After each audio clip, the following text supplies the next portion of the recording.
this episode of Dirt Road Traveler, we're in Abu Simbel, the temple of King Ramses II.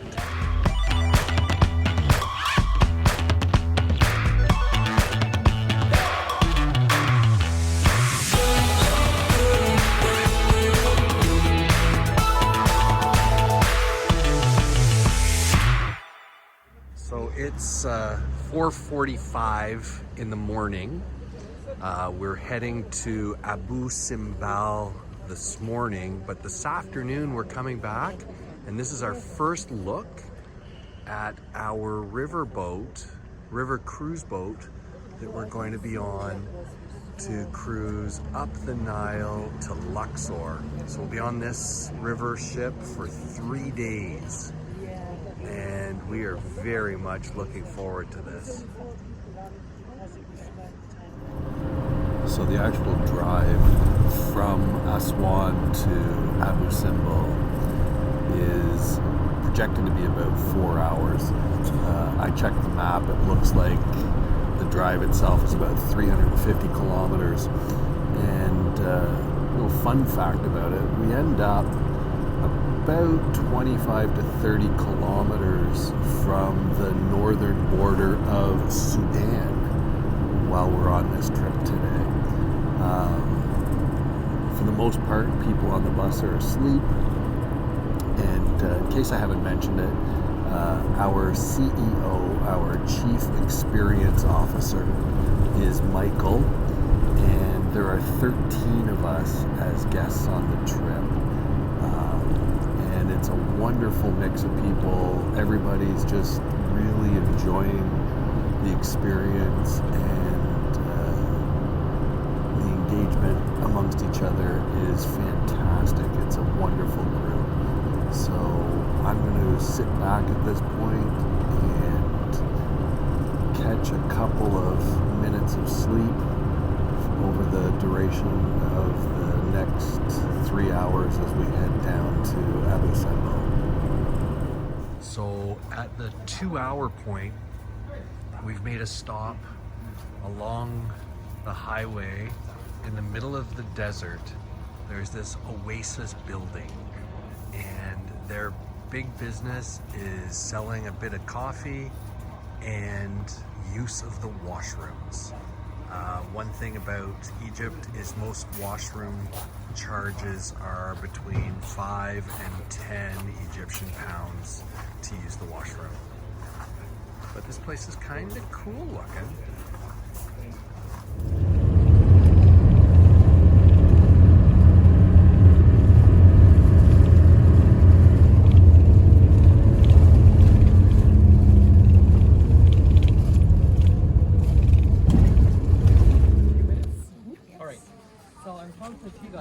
Two temples. This is the big one of the King Ramses II. The other one is the smaller one of his wife, Queen Nefertari. King Ramses, he ruled Egypt for a long time, more than 67 years. He married lots of wives, as I told you guys, more than 40 wives. But he built his favorite wife, that beautiful temple over there. So they're both temples, not tombs. The tomb of the King Ramses II, it is in Luxor, in the Valley of the Kings. But the tomb of the Queen Nefertari, in the Valley of Queens. So one in the Valley of the Kings, one in the Valley of the Queens. King Ramses' tomb is not the best. It's in a bad condition at the moment. But the Queen's tomb is so beautiful, and it is the most expensive tomb in Egypt. Like, to see it, they charge you 1,300 Egyptian pounds. 1,300 Egyptian pounds to see it. It is so colorful, and it is in the Valley of the Queens. We're not going to the Valley of the Queens, we'll just visit the Valley of the Kings. So one day, guys, the temples, they were down there in the water. This is the original site.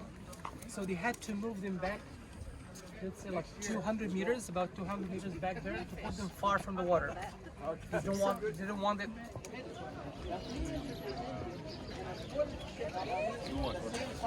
Now imagine,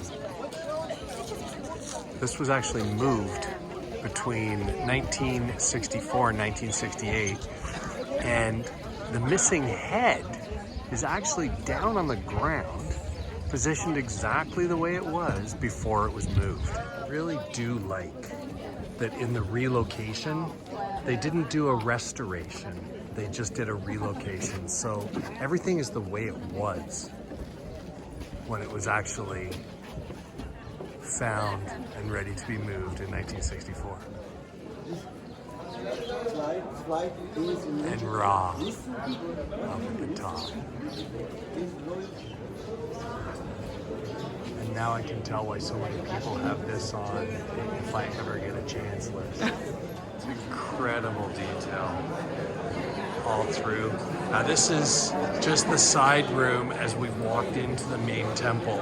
We're barely in, and there's so much detail to show. Wouldn't you love to know what this meant?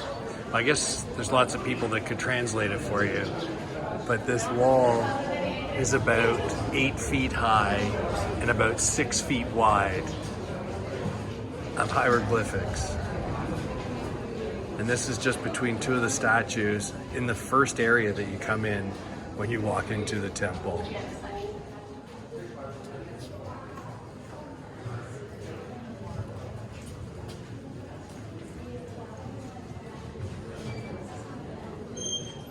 And here's the sanctuary.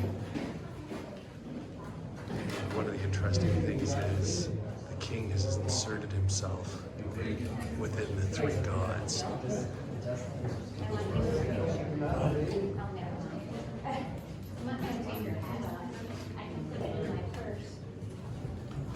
Sometimes it's just easier to let you guys see.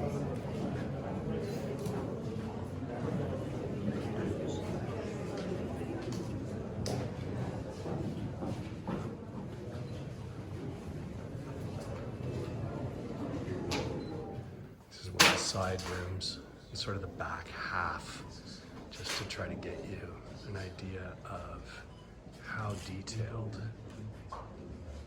the carvings on the walls are. And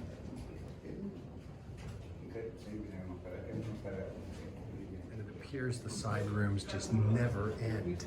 We're gonna head into one where nobody is in right now.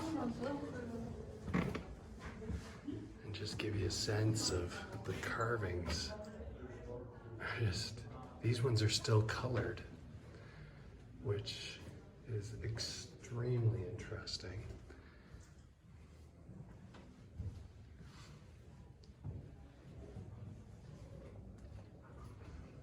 How are you liking the video so far, by the way?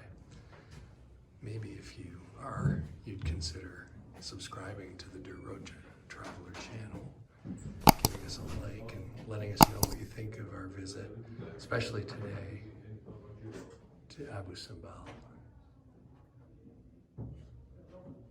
Okay, this side room is extremely unique compared to the others, as there seems to be either prayer or sitting niches.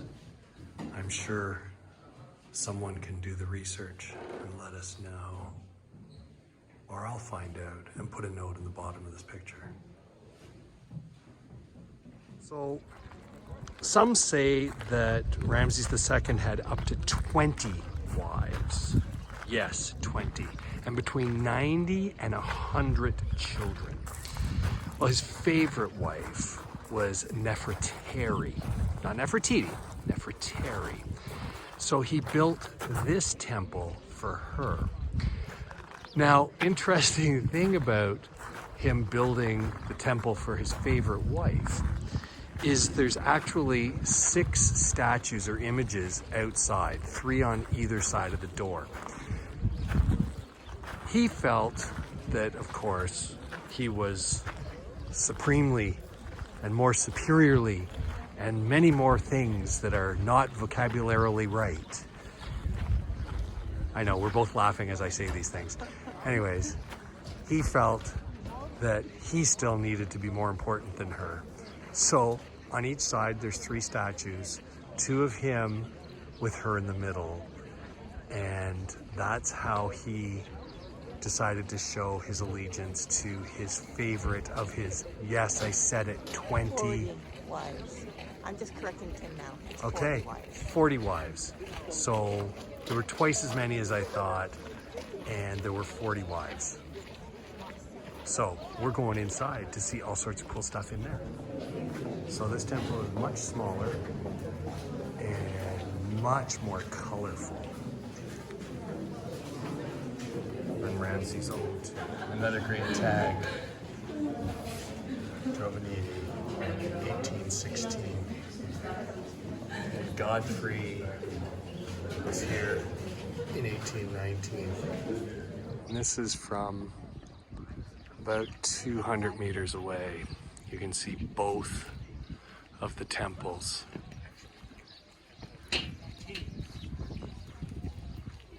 Pretty impressive. And to imagine these were moved. And another interesting fact,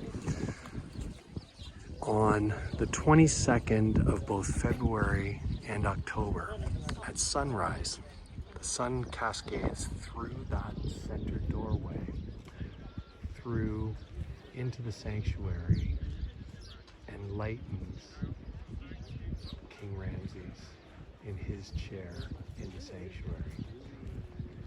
It used to do it on the 21st of both of those months until the actual temple was moved from its original location.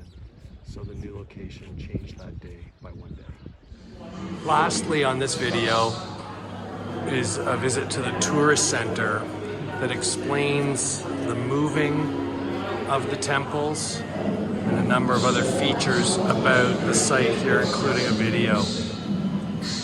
And as well as some German tourists, it also has a scale model of his temple.